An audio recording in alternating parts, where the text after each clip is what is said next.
everybody, and welcome back to the Fandom Show. These are certainly some interesting times that we're living in these days. Obviously, there's a lot going on around the world with the coronavirus, but for the Fandom Show, we're going to be a coronavirus-free zone here.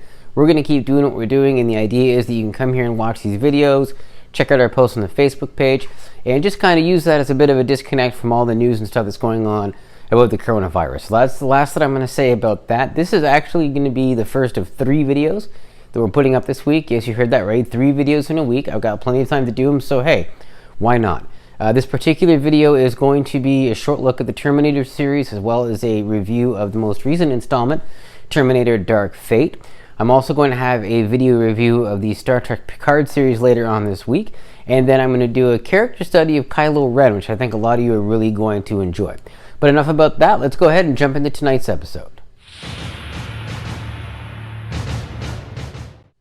Alright, so yes, we are talking Terminator tonight, and of course the franchise started with these 2 movies. The original Terminator, and then of course the legendary T2. The initial Terminator movie in 1984 was actually a horror movie with a sci-fi hook and not an action movie. It did have action elements, but it was primarily a horror movie. Now T2, released in 1991, was an action movie through and through. In fact, it set many standards for action movies that we still see today. The belief was that the original Terminator movie wasn't going to be successful, but when it made a ton of money and they decided to make a sequel, they figured that an action movie would have a stronger audience potential than another horror movie.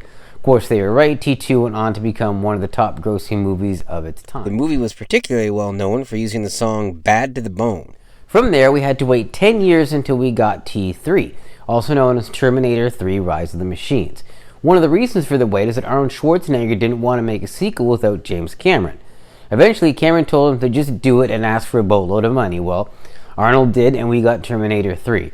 It's somewhat of a rehash of Terminator 2. Arnold comes back in time. He's protecting John Connor from a liquid metal Terminator. Really, the only difference in Terminator 3 is that the liquid metal Terminator is a woman, and she's got some more abilities than the one in T2 did. But besides that and some slightly better special effects, it's pretty much the same movie done over. Quite entertaining, but not quite on the level of T2. I mean, the TX was cool and all, but it's still no T-1000. Following Terminator 3, we had to wait 8 years for the next Terminator movie, which would be Terminator Salvation. This would be the first Terminator movie that did not primarily star Arnold Schwarzenegger. In fact, he didn't even make an appearance in the movie. His character was in the movie, but it was a CGI recreation and not actual filming of Arnold Schwarzenegger. Terminator Salvation starred Christian Bale and was set entirely in the future war period of the timeline.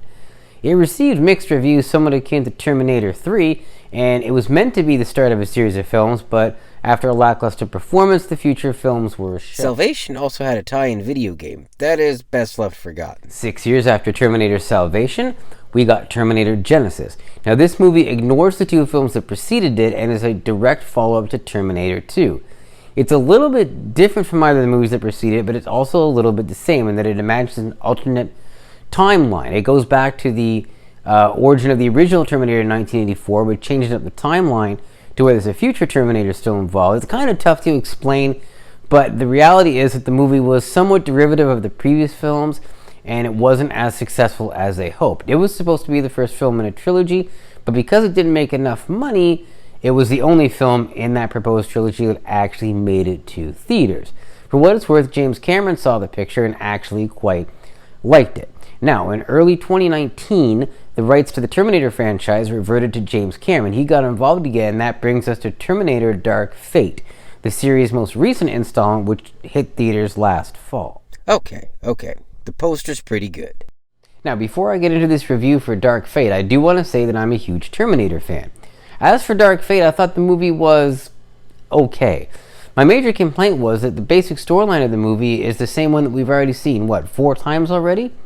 A Terminator comes from the future to kill somebody, a Protector comes from the future to prevent the Terminator from killing that somebody, and in this version, of course, we've got Linda Hamilton and Arnold Schwarzenegger doing their Terminator things, but it was still the same story rehashed again. They added some changes to it, and but it was still the same thing. I mean, why couldn't the Terminator that gets sent back to, blow up a power plant or sink a nuclear submarine or assassinate the president or something? Like, give us something different. We've already seen that other stuff again and again and again. You can't keep going back to that well. The other thing is, early on in this movie, they killed a major character. I'm not going to say which one, but I'm just going to say that it kind of put a damper on the whole thing and just made the rest of the movie have that much less impact. Now, this new Terminator movie, Dark Fate, was supposed to be the start of a new franchise. However, the film did not do very well at all.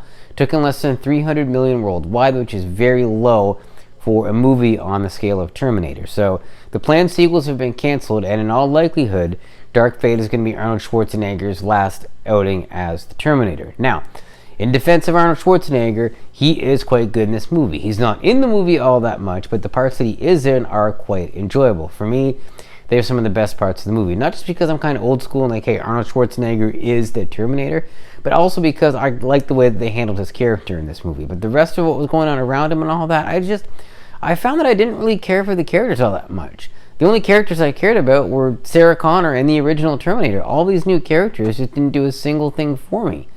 And I just kind of felt they could have done so much more with this movie to bring the Terminator series forward into 2020 and kind of shift gears from what they've been doing. Instead, they decided to sort of go back to what they'd already been doing. And, I mean, yeah, it works, but we've seen this already so many times. It's like, nah, it doesn't blow me away. There's not a lot of interest there. The original, the greatest, the only Terminator. And so that concludes our brief Terminator episode, but don't worry, I'll be back.